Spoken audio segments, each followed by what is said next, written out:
Assalamualaikum warahmatullahi wabarakatuh. Perkenalkan, nama saya Indria Maulani. Saya dari kelas L5 dengan NPM 10120251E. Di sini saya akan menjelaskan materi akuntansi manajemen yang berjudul tentang pengertian balance scorecard.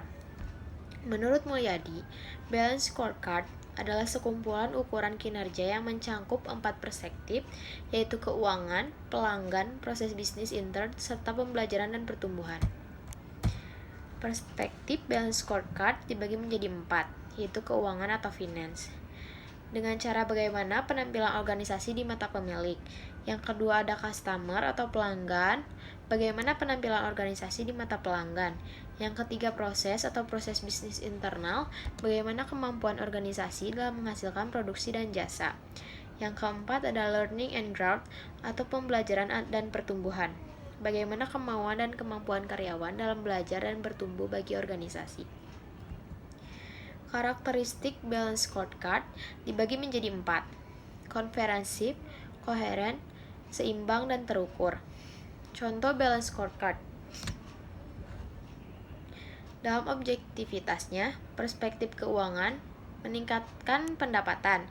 Perspektif pelanggan memiliki tingkat pembelanjaan pelanggan yang tinggi.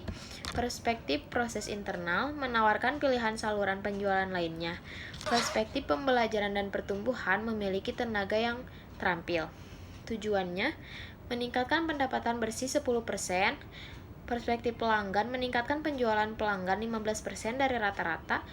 Dari proses internal membuat setidaknya 30% penjualan ke saluran penjualan baru. Dari pembelajaran dan pertumbuhan melatih tim penjualan. Indikatornya dari keuangan, laporan keuangan. Dari pelanggan, nilai dari invoice per penjualan. Dari proses internal, presentase penjualan dari saluran penjualan baru. Dari pembelajaran dan pertumbuhan, jumlah sertifikat yang didapat oleh penjualan. Inisiatifnya dari keuangan membuat aturan baru untuk pembelajaran dengan metode kredit. Dari pelanggan, improvisasi produk mix dan paket bundling. Dari proses internal, bergabung dengan jasa layanan pengantar dan toko online. Dari pembelajaran dan pertumbuhan, bekerja sama dengan perusahaan pelatihan penjualan.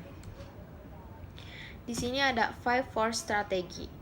Menurut Michael Porter, 5-4 strategi adalah mengidentifikasi 5 kekuatan yang dapat menentukan profitabilitas dalam sebuah industri, yaitu ancaman pendatang baru, persaingan antar perusahaan yang sudah ada, ancaman produk substitusi, daya tawar membeli, dan daya tawar pemasok. Ancaman dari substitusi menganalisa tentang pengganti atau substitusi dari produk yang dihasilkan oleh perusahaan. Yang kedua, apakah memungkinkan untuk digantikan dengan lain atau tidak? Yang ketiga, barang atau jasa yang berbeda tetapi dapat mengisi ketidakhadiran barang atau jasa utama yang dibutuhkan. Ancaman pendatang baru ada 2. Yang pertama, lebih menganalisis kepada awareness, apakah bisnis ini mudah untuk diikuti atau tidak. Yang kedua, ada kondisi di mana sebuah bisnis baru yang sedang booming terus bertambah di pasaran, dan ada pula kondisi di mana sebuah bisnis hanya bisa dilakukan oleh perusahaan tertentu. Ada daya tawar pembeli. Yang pertama, pembeli memegang peranan besar dalam kegiatan jual beli, pilihan pembeli terhadap produk yang ada. Yang kedua, ada kondisi di mana membeli hanya bisa membeli produk pada perusahaan ini, dan ada pula kondisi di mana pembeli punya banyak pilihan untuk membeli produk yang sama, produksi perusahaan lain, karena ada banyak jenis yang dijual di pasaran. Dan ada juga yang terakhir, daya tawar pemasok. Seberapa besar perusahaan membutuhkan atau ketergantungan pada suppliernya. Di sini ada persaingan antar perusahaan yang sudah ada. Yang pertama ada menganalisis tinggi rendahnya persaingan. Yang kedua ada persaingan akan tinggi jika ada banyak perusahaan dalam industri yang sama. Tetapi ada juga perusahaan yang menguasai sebuah industri.